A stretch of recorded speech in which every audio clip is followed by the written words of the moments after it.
It's important to speak about her because in the film industry, when you are an actor, when you sign one of these contracts in the entertainment industry, I think a lot of people on the outside think that if you are somebody who has a lot of publicity around you and your name is attached to a project, that means that you have a ton of control or a ton of intel, but usually that is not the case. oh no, these big bad feminists now are telling us that's ridiculous. How dare you want to meet a handsome prince and be swept off of your feet and live happily ever after? No, you should want to be the prince. As an actor, you don't get to dictate anything. You don't get to dictate if a film actually happens. You don't get to dictate when it is shot, how it is shot, if you can ever speak about it to the public. You are simply just there to show up and say your lines and look the way they want you to look. That is our job, and that was my job on this production. So again, that's really all. She's not backing down, and now she's firing back with full force. No, I've been getting a lot of questions about, how do I feel? Let's address the elephant in the room. Just days after the news broke that Rachel Zegler was being sued by the producers of the Evita revival for breach of contract,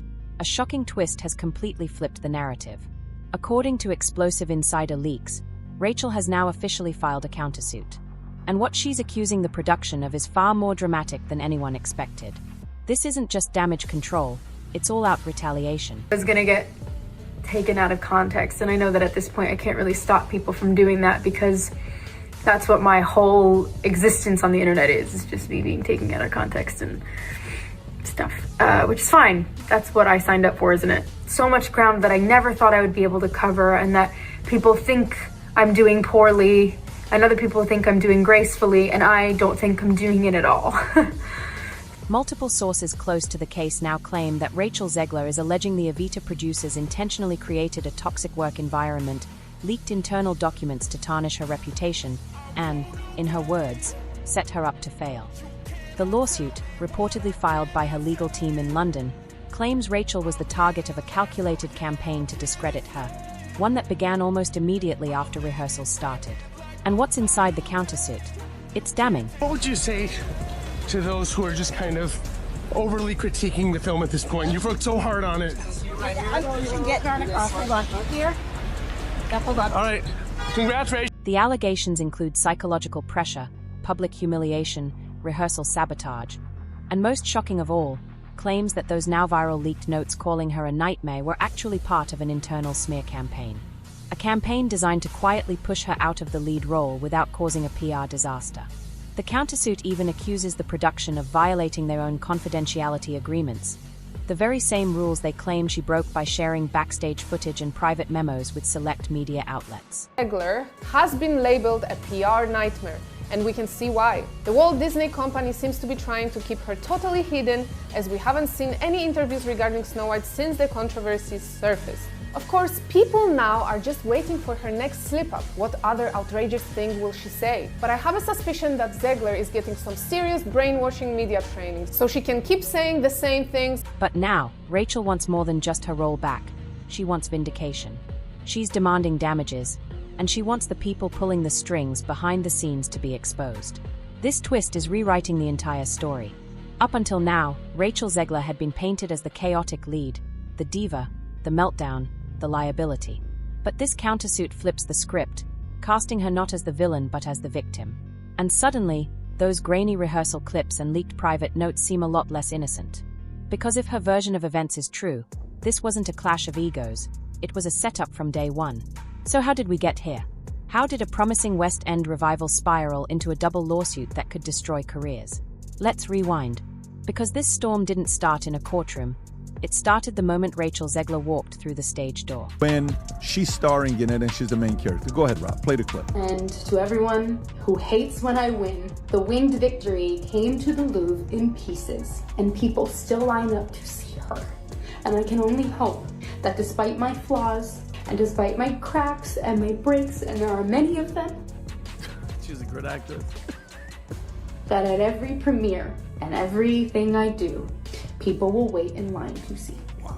The ego on this girl is ridiculous. Wow. To understand why Rachel Zegler is fighting back, we need to go back to where it all began, to the role that started it all, Eva Peron in the West End revival of Evita. Rachel had been cast as the lead in what many saw as her theatrical redemption, a chance to prove herself live on stage. No CGI, no Disney filters, just a spotlight, a MIC, and a role that has broken even the strongest performers. But from the start, Something about this production felt off. And then, because, I mean, you seem to be dominating the world of musicals, you're doing Evita in London, right?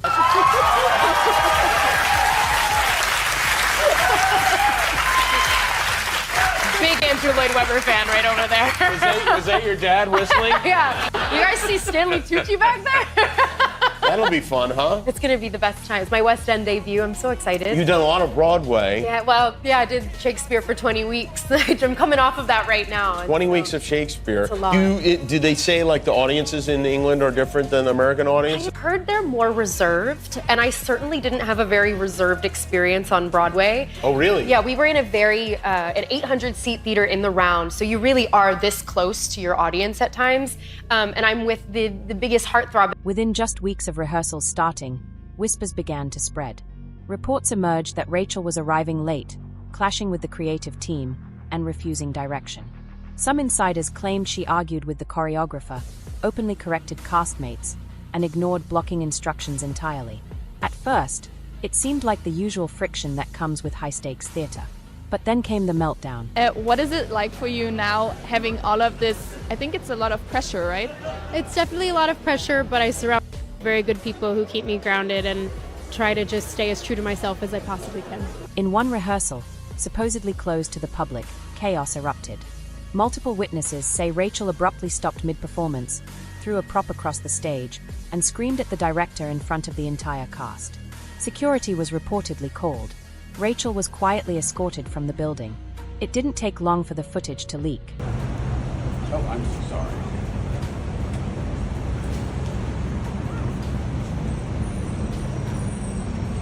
Rachel, you got time to sign some autographs for us, Rachel? Rachel, please. Rachel, you got time to sign some, Rachel? Maybe on the way out? First came a blurry video of another actress rehearsing Rachel's role, fueling speculation that she had already been replaced behind the scenes. Then came the bombshell, internal director notes. They described Rachel as a nightmare to work with, toxic and combative. One line read, "We're building a musical, not a kingdom." But Rachel thinks she's royalty. The leak went viral. The internet erupted. It is the real beginning of my life as a young lady of America.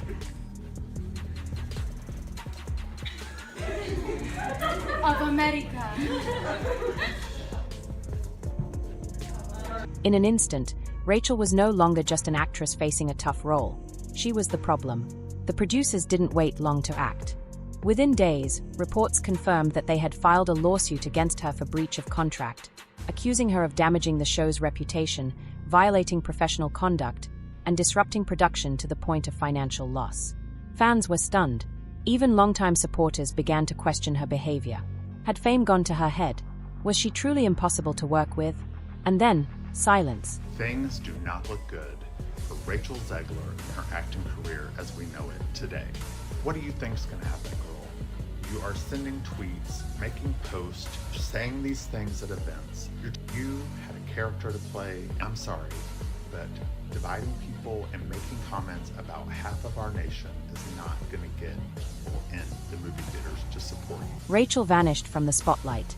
No tweets, no Instagram updates, no interviews, just complete radio silence as the legal team behind Evita built their case. But that silence wasn't surrender. It was strategy.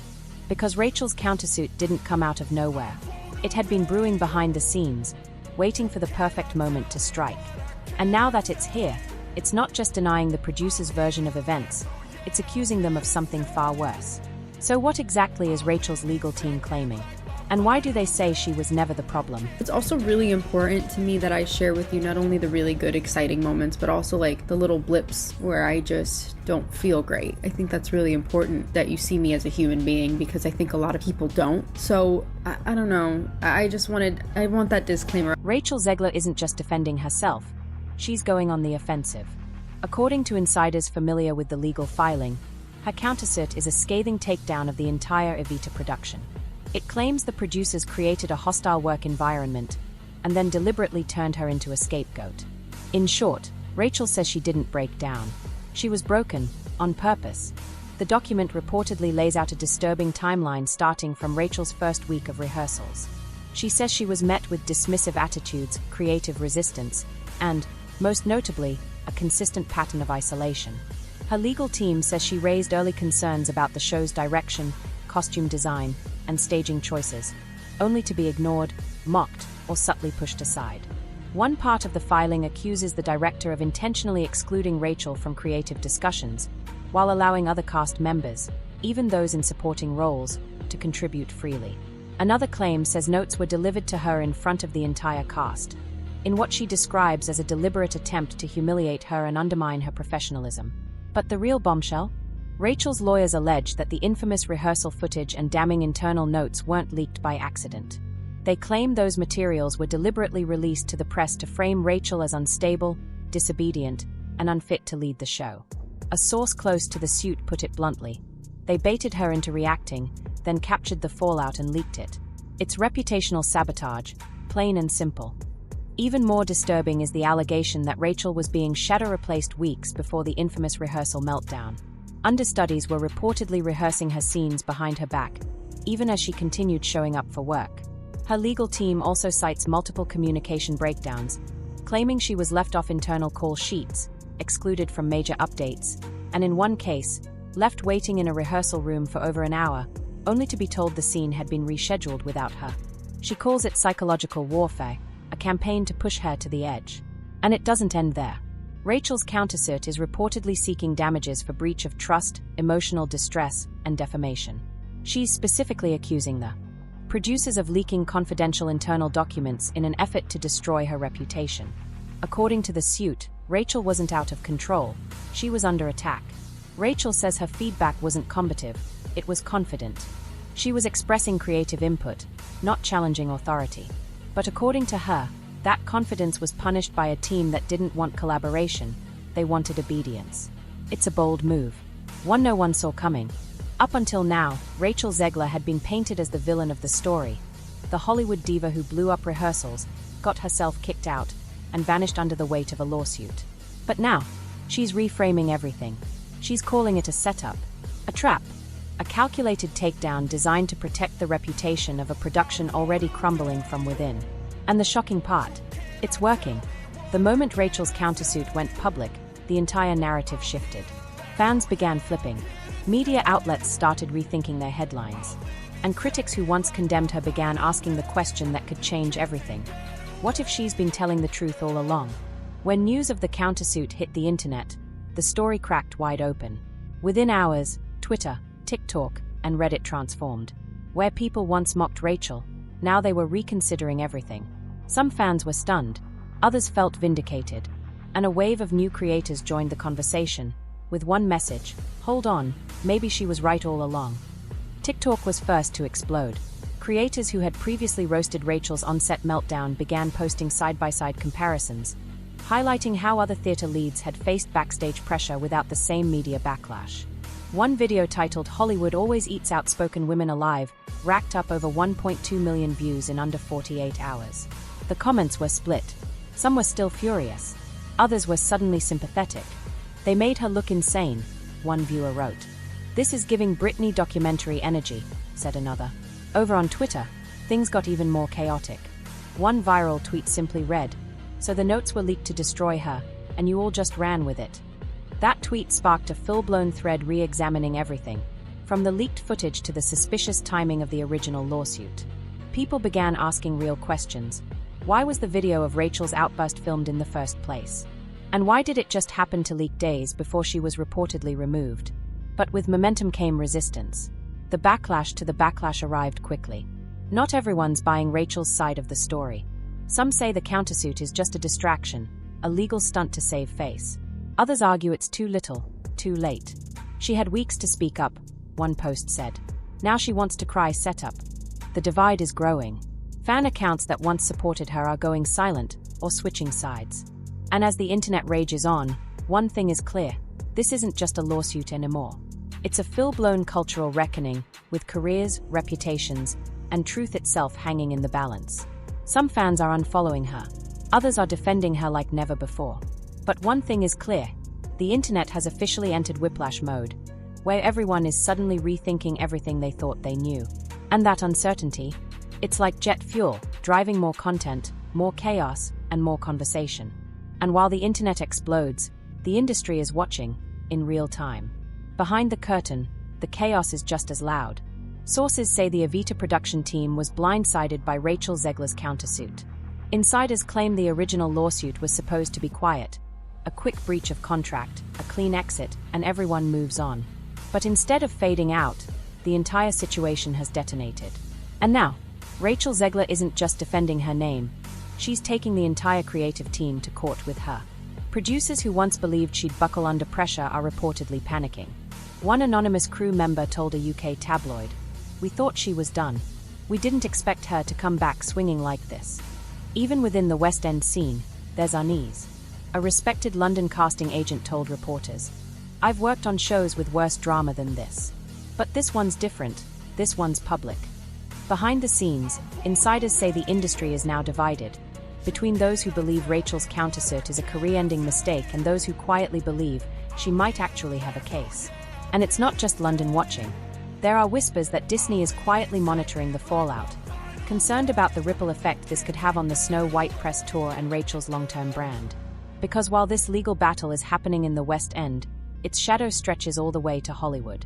As for the Evita revival itself, what was once hyped as a bold reimagining of a legendary musical is now being whispered about in backstage circles as a sinking ship. Producers are reportedly concerned that Rachel's countersuit could lead to a broader legal review of the entire production. Worse, they fear what might happen if cast members start backing her story.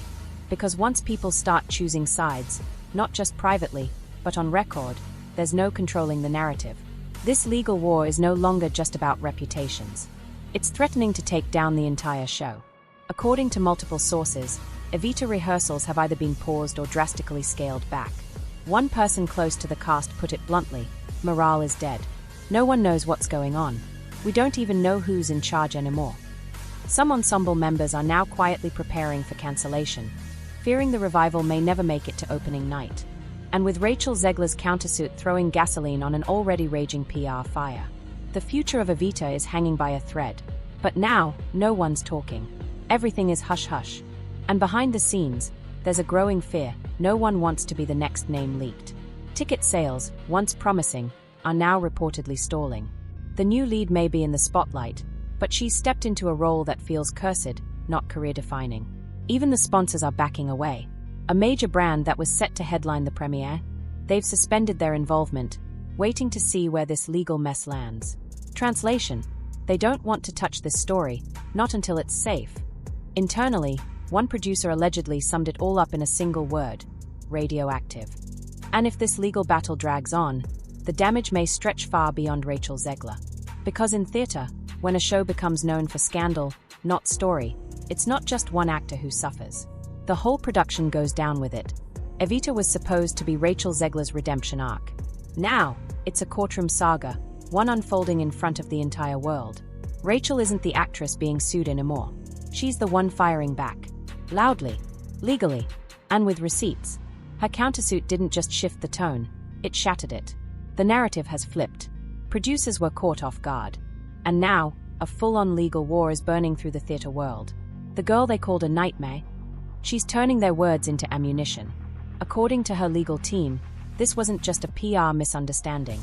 It was a setup, a series of deliberate moves to isolate her, provoke her, and then leak just enough chaos to make it look like she imploded on her own.